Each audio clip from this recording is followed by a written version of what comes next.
Good day everyone, I am Ira Joy J. Lugo from Bib 3B and I am the next reporter from Unit 5. And today, we're going to talk about the best practices and approaches in teaching Araling Panlipunan, wherein according to Pere S. Legazpi's essay, here are some of the most appropriate strategies in Araling Panlipunan.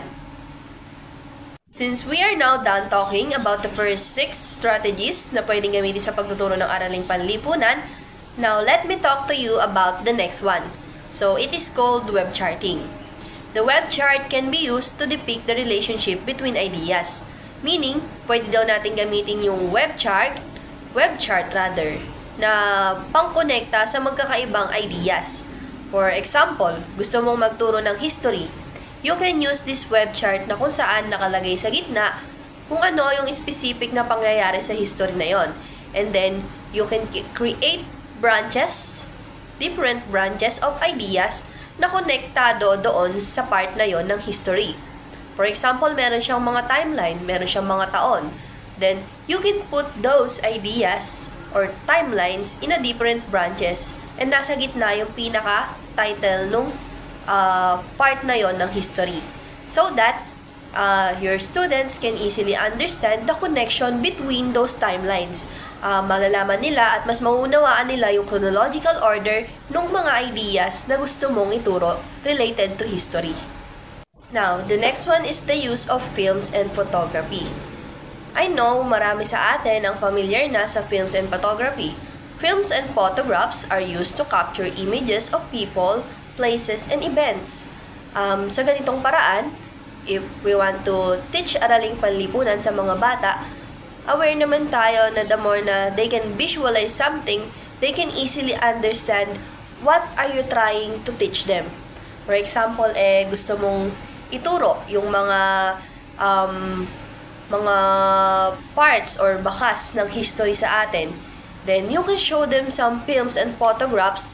Like, for example, pwede mong ituro sa kanila yung pagpapanood ng mga films na like based sa history, like General Luna, Maria Clara and Ibarra, and then yung Pulang Araw, kasi those films are related to history and they are based from the history so that your learners can easily understand what happened during those times.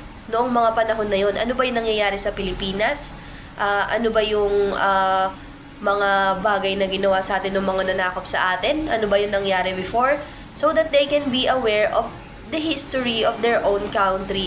The next one is telling stories. Yes, of course, it is one of the most appropriate strategies to use to teach Araling Panlipunan. Why? Kasi diba tayo as an educator or future educator, alam naman natin na ang power natin is our voices. Now, when we teach Araling Panlipunan, kids love to listen when the teacher tell them a story. Now, kung yung pagtuturo natin ng Araling Panlipunan is a-applyan natin ng pagsasabi or pagkikwento ng mga stories sa kanila, then they will be engaged during the discussion. Kasi syempre, since bata pa nga sila, mga elementary level, they love hearing stories. Karamihan sa kanila, hindi sila naboboard sa ganon, and they are excited to know what will happen next according to the story that you are trying to tell. Like, di ba, yung mga history din naman natin, nalalaman din natin yan mula dun sa mga past generation natin, through stories din naman. And we are going to pass those histories to the next generation by telling them also a story about those events from the past. The last one is called songs and poems. Of course, it is one of the most appropriate strategies na pwede natin gamitin sa pagtuturo ng Araling Panlipunan. Bakit? Kasi 'di ba, aware naman tayo na kapag yung discussion natin, ang ginamit nating motivation is like songs. 'Di ba? Alam naman natin na talagang nabubuhayan yung mga bata, not just their minds, but as well as their emotions and yung kanilang physical na physical status during discussion. Like, 'di ba? Merong mga batang inaantok na ganyan, pero pag nakarinig sila ng mga kanta, ganun, nabubuhayan silang makinig ulit. Especially na kung ang kanta mo is, ang laman niya, yung mga lyrics nun is related sa i-discuss mong topic.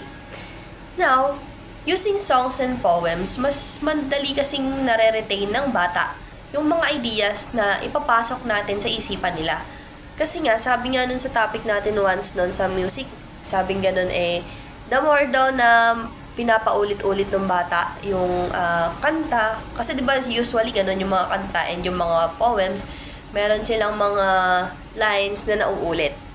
Kumbaga, the more na paulit-ulit nilang naririnig or the more na naririnig nila, mas pumapasok sa isipan nila yun, mas madali nilang naaalala, mas madali nilang nauunawaan kung ano yung lesson natin. So, that's all for the best approaches and strategies na pwedeng gamitin or the most appropriate strategies and approaches na pwedeng gamitin sa pagtuturo ng araling panlipunan. Thank you so much for listening and I hope you learned something today.